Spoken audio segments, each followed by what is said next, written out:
Ladies and gentlemen, I have an awesome, exciting thing for you today. This is my first ever collaboration on YouTube with another YouTuber. Yay!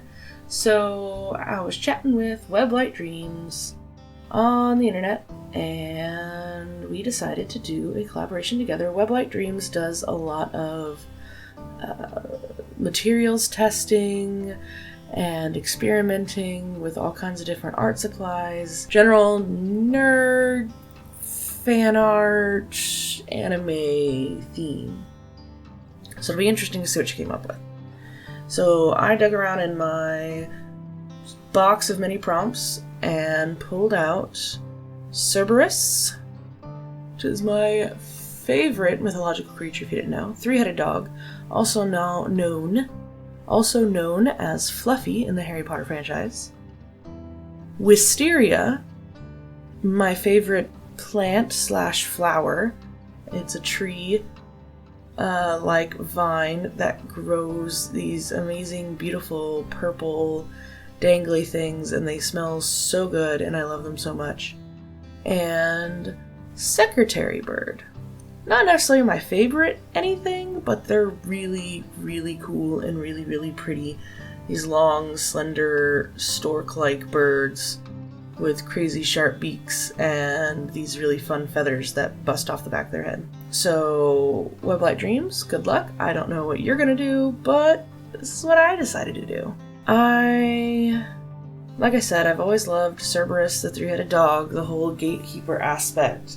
If you are not familiar with Cerberus, he is a Greek mythological creature that guarded the gates of hell besides Hades. He shows up in a couple different things, fights Hercules, that kind of stuff. So he's pretty cool. In the Harry Potter franchise, Hagrid tamed himself a Cerberus named Fluffy, who appeared in the first book and then, never again, so I don't know what happened to him.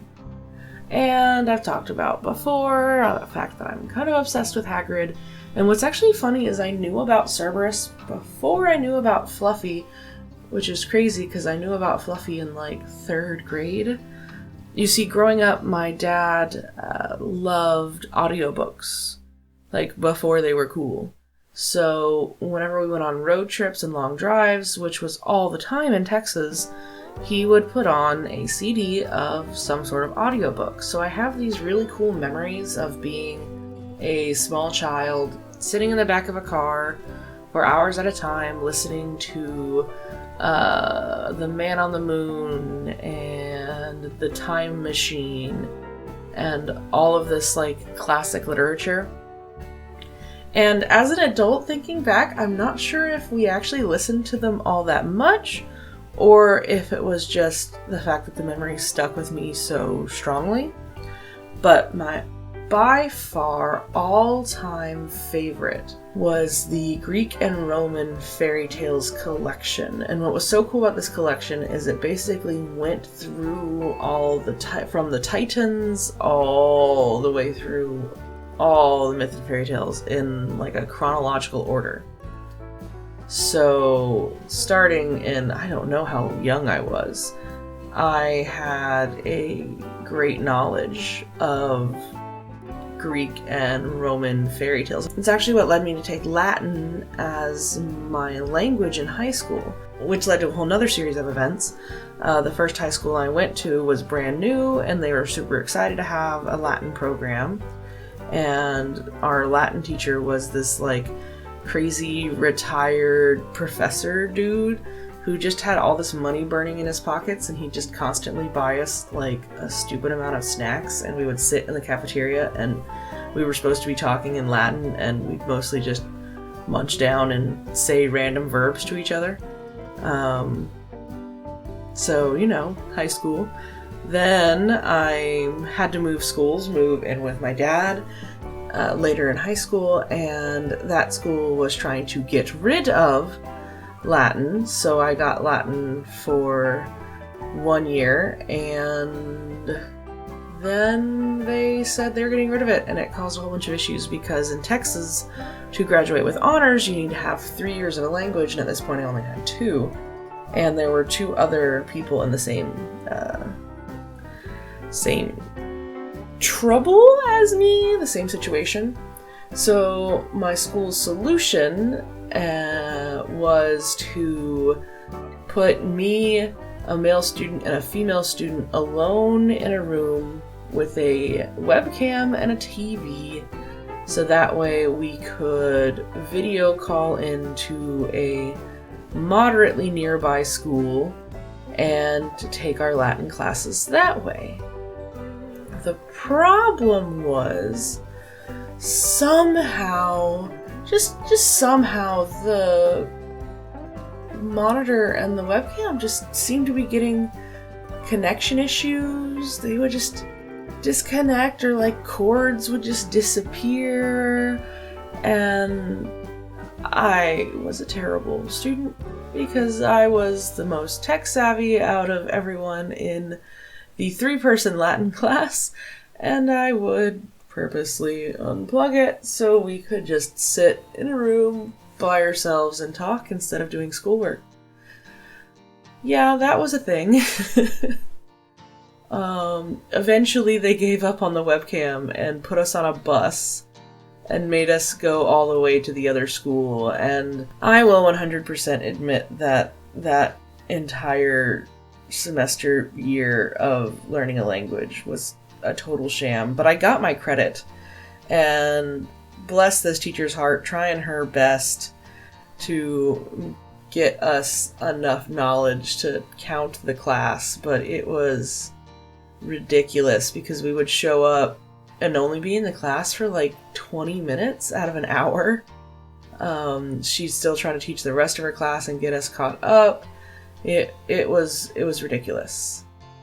But I still went to like a Latin competition and entered artwork and sang in a duet with another student.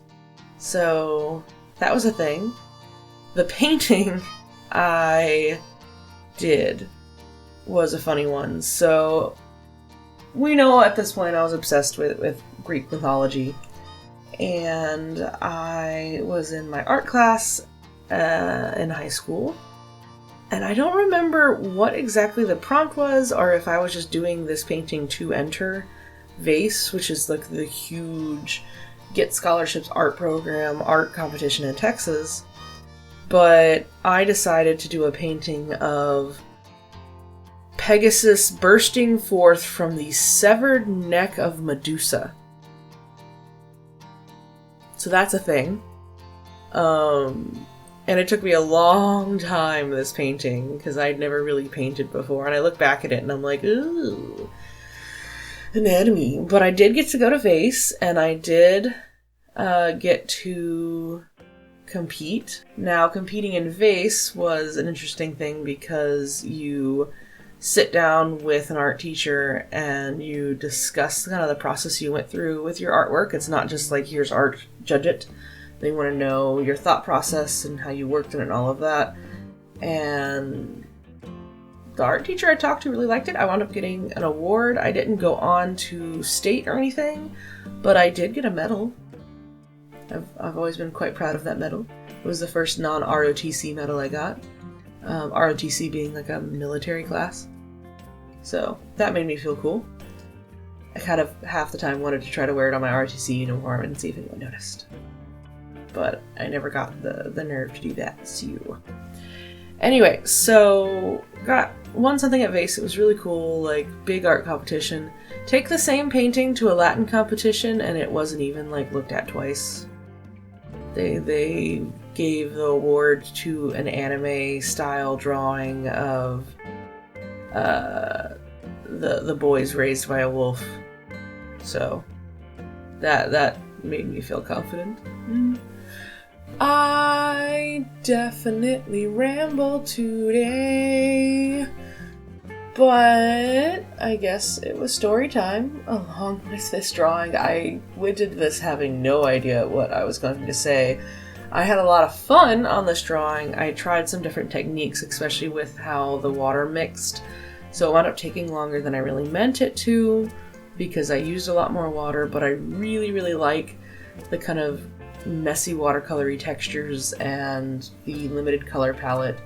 When I'm not working with markers or gouache where I can physically limit it, I have a lot of trouble doing a limited color palette. I think I did a pretty good job. You've just got some purples and some greens, and then the punch of yellow popping in with the Copics just to shift the colors around and make things a little more magical really helps. And yeah, I like my giant three-headed bird dog.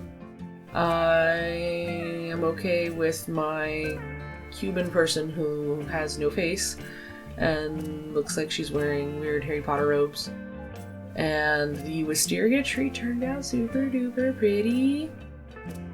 I don't know, I think this is pretty. I really like it. I hope you guys like it. I hope you guys like this collaboration. I can't wait to see what Weblight Dreams did, especially because we're such different artists, so it's super crazy and exciting. And I've said exciting 5 times. What did you guys think? What are you guilty of in high school? And I guess I'll see you guys next time. I do want to thank my patrons, my mom, Jamie, and the great and masterful Hans. I hope everyone's doing good out there, and wash your dang hands, guys. Okay. Bye.